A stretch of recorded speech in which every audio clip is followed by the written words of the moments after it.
स्वागत है दोस्तों। हिंदी साहित्य के महत्वपूर्ण प्रश्नों की इस श्रृंखला में आप सभी को ऐसे दिलचस्प प्रश्न मिलेंगे जो आधुनिक हिंदी साहित्य में आपको किसी प्रैक्टिस सेट में नहीं मिलेंगे। ये सब एकदम नए प्रश्न हैं जो आचार्य रामचंद्र शुक्ल जी की पुस्तक के आधार पर हमने आपके लिए तैयार किया हुआ है। चाहे आप बीपीएससी की परीक्षा दे रहे हो जो बहुत ही नज़दीक है, चाहे उत्तराखंड की परीक्षा जो कि टल चुकी है लेकिन आगे 1-2 महीनों में होने की संभावना है, यूजीसी नेट के लिए भी ये बहुत काम का है। शुरुआत करते हैं। पहला प्रश्न, आचार्य रामचंद्र शुक्ल जी के अनुसार पहले उपन्यास लेखक जिनके उपन्यासों की सर्वसाधारण में धूम हुई थी, वे उपन्यासकार कौन हैं?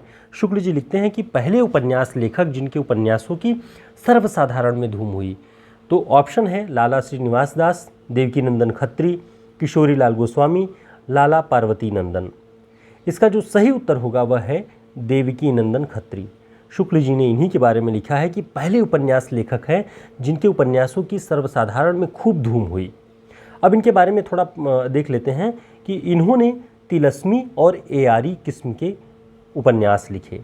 नरेंद्र मोहिनी, कुसुम कुमारी, वीरेंद्र वीर, चंद्रकांता, चंद्रकांता संतति, भूतनाथ, ये सारे उपन्यास इनके बहुत प्रसिद्ध रहे। तो ये तिलस्मी और एआरी किस्म के उपन्यास लिख रहे थे, ये भी आपको ध्यान रखना है। अगला प्रश्न है उपन्यास पत्रिका किसके नेतृत्व में निकली? इसका ध्यान रखिए। संवत 1955 यानी 57 माइनस करके आप देखेंगे तो 1898 ईस्वी में एक उपन्यास नाम की पत्रिका निकली। ये किसके नेतृत्व में निकली?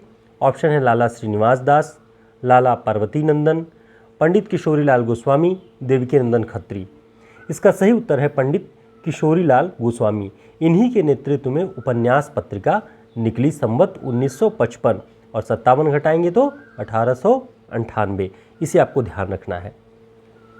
अगला प्रश्न है आचार्य रामचंद्र शुक्ल जी ने साहित्य की दृष्टि से हिंदी का पहला उपन्यासकार किसे माना?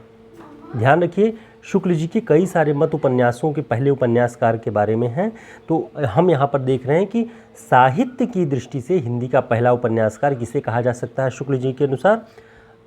ऑप्शन है लाला श्रीनिवास दास, लाला पार्वती नंदन, पंडित किशोरीलाल गोस्वामी, देवकीनंदन खत्री। तो इसका जो सही उत्तर है वह है पंडित किशोरीलाल गोस्वामी।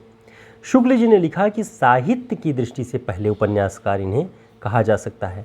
और अंग्रेजी ढंग का पहला मौलिक उपन्यास जो कहा है शुक्ल जी ने, जिसे हिंदी का पहला उपन्यास माना जाता है, वो परीक्षा गुरु है, वो दूसरा है।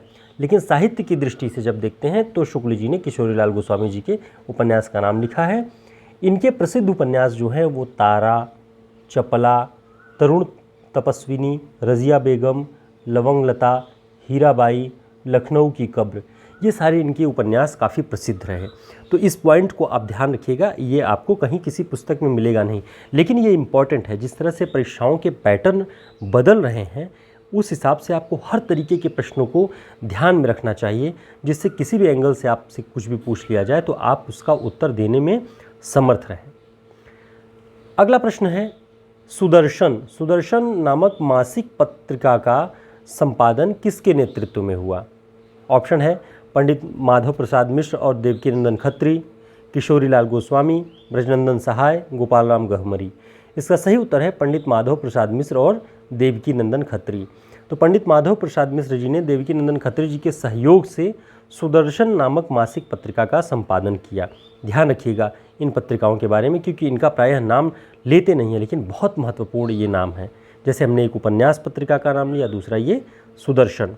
दोस्तों, हम आपके लिए ये सारी सामग्रियाँ, सारे प्रैक्टिस सेट खोज करके, तलाश करके और काफ़ी मेहनत करके आपके समक्ष लेके आते हैं, ताकि कम प्रश्न ही हों लेकिन उनकी गुणवत्ता हो। ऐसे चलताऊ प्रश्न जो ज़्यादातर लोग ऑप्शनल बना करके वो आपके सामने लेकर के आते हैं, जो कि आप बार बार पढ़ते रहते हैं, हमारा प्रयास रहता है उससे कुछ अलग आपको दे सके।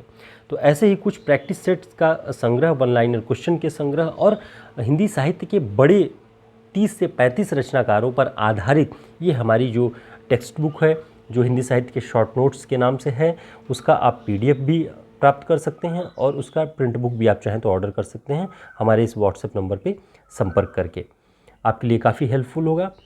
अगला प्रश्न देखते हैं कि मेवाड़ की रानी कर्मवती का हुमायूं को भाई कहकर राखी भेजना किस नाटक का विषय वस्तु है। यानी एक रानी कर्मवती थी, उन्होंने हुमायूं को भाई कहकर राखी भेजा, और ये किस नाटक की विषय वस्तु है। ऑप्शन है राखीबंध भाई, अजातशत्रु, रक्षाबंधन, इनमें से कोई नहीं। तो इसका जो सही उत्तर है वह है रक्षाबंधन। रक्षाबंधन नाटक में मेवाड़ की रानी ने हुमायूं को भाई कहकर राखी भेजा था। अब इसके बारे में देखते हैं कि ये रक्षाबंधन नाटक हरिकृष्ण प्रेमी जी का है। प्रेमी जी ऐतिहासिक नाटककार माने जाते हैं। यह नाटक गुजरात के मुसलमान बादशाह बहादुर शाह के विरुद्ध एक हिंदू राज्य की रक्षा के लिए रानी कर्मवती के हिंदू मुस्लिम एकता के प्रयास को आधार लेकर के बनाया गया है, लिखा गया है। तो इसे आप ध्यान रखिएगा, बहुत इंपॉर्टेंट है ये। अगला प्रश्न देखते हैं कि मेवाड़ का ही ऊपर भी जिक्र था और ये भी है, मेवाड़ की पन्ना धाय के त्याग और बलिदान की कथा को आधार बनाकर कौन सा नाटक लिखा गया है। ऑप्शन है वरमाला, राजमुकुट, पन्नाधाय, आकाशदीप। तो इसका जो सही उत्तर है वह है राजमुकुट। राजमुकुट नाम का जो ये नाटक है, इसमें पन्नाधाय के त्याग और बलिदान को आधार बना करके नाटक लिखा गया है। ठीक, और ये है किसका? गोविंद बल्लभ पंत जी का। ऐतिहासिक वृत्त है ये, ऐतिहासिक तथ्य है, उसी को आधार बना के ये नाटक लिखा गया है। अगला प्रश्न है राम और कृष्ण दोनों के चरित्र को आधार बनाकर कौन सा नाटक लिखा गया है। अब ऑप्शन ध्यान से देखिएगा और इसी बहाने इन सारे ऑप्शंस के जो नाम हैं याद भी रखिएगा, क्योंकि ये सब सही नाटकों के नाम हैं। जैसे कर्तव्य ऑप्शन, इसके जो नाटककार हैं सेठ गोविंद दास। शिव साधना हरिकृष्ण प्रेमी, तुलसीदास बद्रीनारायण भट्ट, राक्षस का मंदिर लक्ष्मी नारायण मिश्र।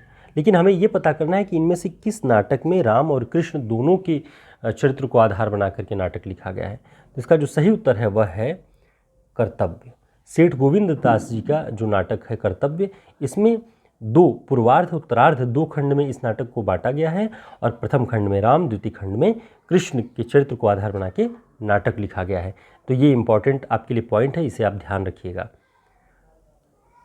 अगला प्रश्न है हिंदी भाषा की उत्पत्ति किस अपभ्रंश से हुई। सबसे पहले ध्यान रखिए, हिंदी भाषा की उत्पत्ति अपभ्रंश से हुई। किस अपभ्रंश से? इसका जो सही उत्तर है वह है शौरसेनी। शौरसेनी अपभ्रंश से हिंदी भाषा की उत्पत्ति मानी जाती है। अगला प्रश्न है मांगत तुलसीदास कर जोरे, बसहि राम सिय मानस मोरे। इस पंक्ति में तुलसीदास जी ने किससे याचना की है? उन्होंने याचना की है कि मांगत तुलसीदास हाथ जोड़ के ये प्रार्थना करता है, मुझे ऐसा वरदान दीजिए, आशीर्वाद दीजिए कि बसहि राम सिय मानस मोरे, मेरे मन में, मेरे हृदय में, मानस में राम सी बसें, ऐसी वो याचना करते हैं। किससे करते हैं? ऑप्शन है देवी शक्ति से, गंगा से, गणेश जी से, हनुमान जी से। तो सही उत्तर है गणेश जी से। गणेश जी से उन्होंने ये प्रार्थना की है कि श्री राम और सीता जी के जो चरित्र है, उनका जो गुणगान है वो उनके हृदय में, उनके मानस में बसे, ऐसी आशीर्वाद दीजिए। अगला प्रश्न है मैला आंचल उपन्यास में प्रशांत शरद बाबू के उपन्यासों की नारी किसे कहता है। शरद बाबू के उपन्यासों की नारी किसे कहता है डॉक्टर प्रशांत? ऑप्शन है कमला, स्नेहमयी, लक्ष्मी, ममता। तो इसका जो सही उत्तर है वह है ममता। ममता को वो शरद बाबू के उपन्यासों की नारी कहता है। और मैलाचल उपन्यास में, और ये है फणीश्वरनाथ रेणु जी का उपन्यास। उम्मीद है आपके लिए ये प्रैक्टिस सेट काफ़ी काम का होगा और आपने ये भी मिलाया होगा कि आप कितने प्रश्न सही कर पा रहे हैं, इन प्रश्नों की जानकारी आपको है अथवा नहीं, या हो सकता है किसी और दृष्टिकोण से ये इन प्रश्नों के उत्तर आपसे पूछे गए हों। तो आप इन्हें जिस भी तरीके से आपको याद रह सकें, नोट भी कर सकते हैं। नोट्स भी आप हमसे ले सकते हैं, जिससे आप परीक्षाओं के टाइम पे एक जगह सारे महत्वपूर्ण चीज़ों को रिवाइज कर सकें। ठीक, तो मिलते हैं एक नए वीडियो में नए प्रैक्टिस सेट के साथ। तब तक के लिए नमस्कार, शुभकामनाएं।